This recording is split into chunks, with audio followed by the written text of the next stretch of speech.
हम जानते हैं हमारे देश में किडनी पेशेंट्स की संख्या बढ़ रही है। किडनी से रिलेटेड कुछ बातें जानने के लिए आज हमारे साथ हैं kidney specialist doctor Manish Singla. Diet को लेके लोगों में बहुत सारे वहम होते हैं कि हमें ये लेना चाहिए, नहीं लेना चाहिए। तो एक जो किडनी डिसीज पेशेंट है उसको अपनी डाइट में क्या-क्या लेना चाहिए?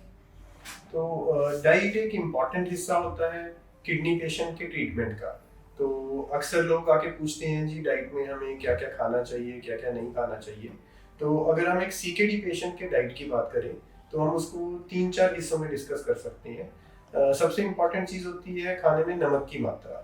नमक ब्लड प्रेशर को बढ़ाता है और किडनीज को फिल्टर करने में किडनीज पे प्रेशर भी ज़्यादा पड़ता है। तो इसलिए किडनी पेशेंट को चाहिए कि डाइट में नमक की मात्रा हमेशा कम रखें। सेकंड कंपोनेंट आ जाता है प्रोटीन। जब किडनीज में से प्रोटीन फिल्टर होता है तो वो स्लोली स्लोली किडनीज पे डैमेज करता है और इफेक्ट डालता है। तो अगर हम प्रोटीन कम करते हैं तो वो किडनीज की फिल्ट्रेशन को मेंटेन करने में कुछ हद तक हेल्प करता है।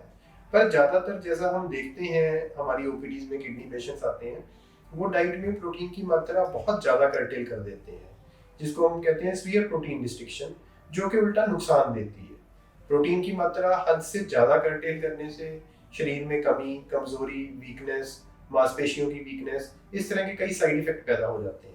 तो डाइट में जो प्रोटीन रिस्ट्रिक्शन है वो नेफ्रोलॉजिस्ट की एडवाइस के साथ में ही करना चाहिए ताकि वो एक सुपरवाइज तरीके से हो सके कि प्रोटीन कितना कम करना है।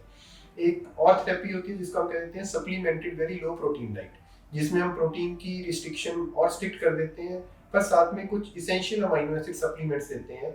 ये दोनों चीज़ें मिलकर किडनीज को खराब होने से रोकती हैं और किडनीज को हम ज़्यादा लंबे समय तक मेंटेन कर लेते हैं ताकि पेशेंट डायलिसिस से बचा रह सके। इसके अलावा कुछ और चीज़ें भी खाने में अहमियत रखती हैं जैसे कि पोटाशियम और फास्फोरस। अक्सर किडनी पेशेंट में इन चीज़ों की फिल्ट्रेशन ठीक नहीं होती, जिसके कारण ब्लड में पोटाशियम और फास्फोरस की मात्रा बढ़ जाती है। तो इसलिए हम पोटाशियम और फास्फोरस की चीज़ों को भी थोड़ा कर्टेल कर देते हैं। पोटाशियम ज़्यादा वाले फूड हैं सिट्रिक फ्रूट्स, संतरा, मौसमी, नींबू, केला, आलू, तो इन चीज़ों को भी हम किडनी पेशेंट में कुछ कम कर देते हैं। सिमिलरली हाई फास्फोरस फूड जैसे कि मिल्क, पनीर, सोयाबीन, टोफू, इन चीज़ों को हम फास्फोरस को कर्टेल करने के लिए कम कर देते हैं। तो ये 4-5 चीज़ों की परहेज करने से किडनी पेशेंट में इन चीज़ों की गड़बड़ी नहीं होती।